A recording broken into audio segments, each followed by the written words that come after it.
নমস্কার বন্ধুরা, কৃষ্ণা কিচেন ব্লগে আপনাদের সবাইকে স্বাগত। আশা করি আপনারা সকলে ভালো আছেন এবং সুস্থ আছেন। আমি আবারও চলে এসেছি নতুন একটি রেসিপি নিয়ে। রেসিপিটি হলো খয়রা মাছের। এই রেসিপিটি একদম সহজভাবে বানাবো। আপনারা একবার দেখলেই এই রেসিপিটি যে কেউ বানিয়ে নিতে পারবেন। তাহলে রেসিপিটি স্কিপ না করে সম্পূর্ণ দেখবেন বন্ধুরা। দেখুন বন্ধুরা, এখানে থালাতে আমি খয়রা মাছ নিয়েছি। মাছগুলো ধুয়ে পরিষ্কার করে নিয়েছি। এখানে আমি মাছ নিয়েছি 300 গ্রাম, 10টা ধরেছে।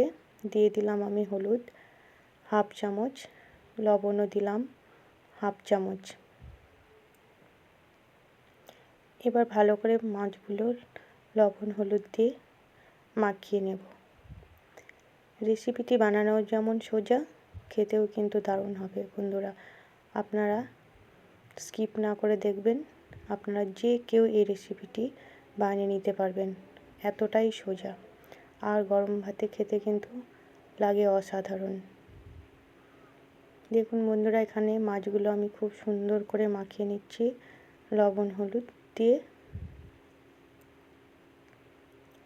দেখুন আমার লবণ হলুদ মাছে মাখানো হয়ে গেছে। আমি মাছের থালা এক সাইডে রেখে দেব।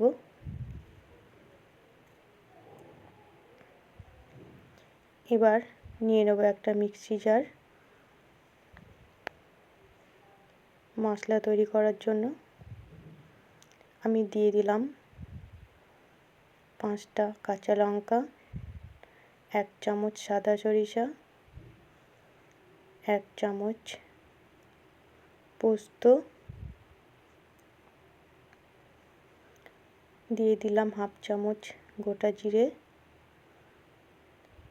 পরিমাণ মতো আদা, একদম অল্প, আর সামান্য লবণ দেব, যেহেতু সর্ষে লঙ্কা একসঙ্গে আছে, মশলা যেন তেতো না হয় সেই কারণে। এবার সামান্য জল দিয়ে মশলার পেস্ট তৈরি করে নেব। এদিকে আমি গ্যাস অন করে আগের থেকে কড়াই বসিয়ে রেখেছি বন্ধুরা। কড়াই গরম হয়ে গেছে। আমি দিয়ে দিলাম পরিমাণ মতো সরিষার তেল। দেখুন বন্ধুরা, তেলও গরম হয়ে গেছে। আমি ফোড়নে দিলাম হাফ চামচ গোটা জিরে। এবার খুন্তি দিয়ে তেল ভালো করে নেড়ে দিলাম। এবার মাছগুলো আমি দিয়ে দেব।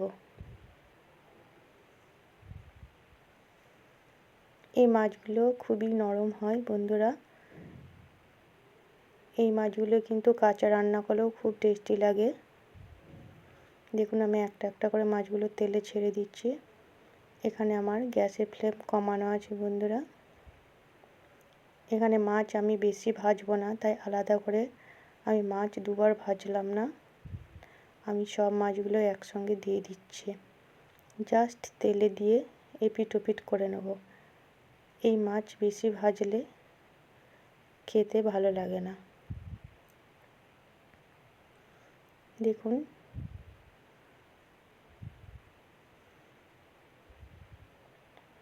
আমার চ্যানেলে নতুন বন্ধু হয়ে থাকলে চ্যানেলটিকে সাবস্ক্রাইব করে পাশে থাকবেন, আর পাশে থাকা বেল আইকনটি ক্লিক করবেন। নতুন কোনো ভিডিও আপলোড করার সঙ্গে সঙ্গে নোটিফিকেশন পৌঁছে যাবে সবার আগে আপনাদের কাছে। দেখুন বন্ধুরা, আমি মাছ উল্টে দিলাম। এখানে মাছ আমি বেশি কড়া করে ভাজবো না।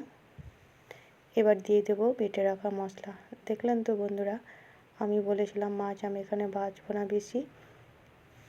ওই মাছের মধ্যেই আমি মশলা দিয়ে দিলাম। মশলাও এখানে বেশি আমি ভাজবো না। দিয়ে দিচ্ছি পরিমাণ মতো জল।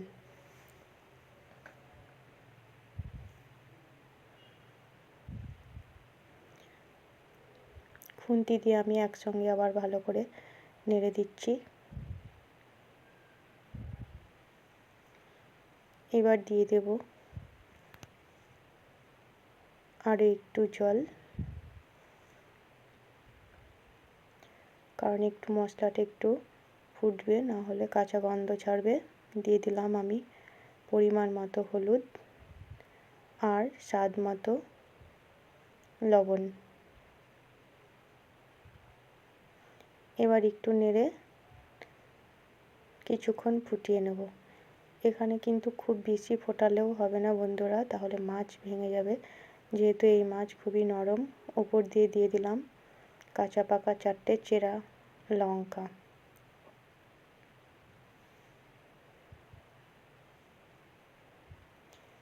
এই মাছের রেসিপিটি গরম গরম ভাতের সঙ্গে খেতে লাগে দুর্দান্ত। বন্ধুরা একবার অবশ্যই আপনারা বানিয়ে দেখবেন, তাহলে খুব ভালো লাগবে। আমি নামিয়ে নিলাম, আমার খয়রা মাছের রেসিপি তৈরি হয়ে গেছে। এবার অন্য পাত্রে সার্ভও করে নিয়েছি। ওপর দিয়ে একটু ঝোল আমি ছড়িয়ে দিচ্ছি। রেসিপিটি ভালো লাগলে লাইক শেয়ার কমেন্ট করবেন, ফ্রেন্ডস ও ফ্যামিলির মধ্যে প্রচুর প্রচুর শেয়ার করবেন। আর আপনারা অবশ্যই একবার বাড়িতে বানাবেন। তাহলে সম্পূর্ণ রেসিপিটি দেখার জন্য আপনাদের অসংখ্য অসংখ্য ধন্যবাদ।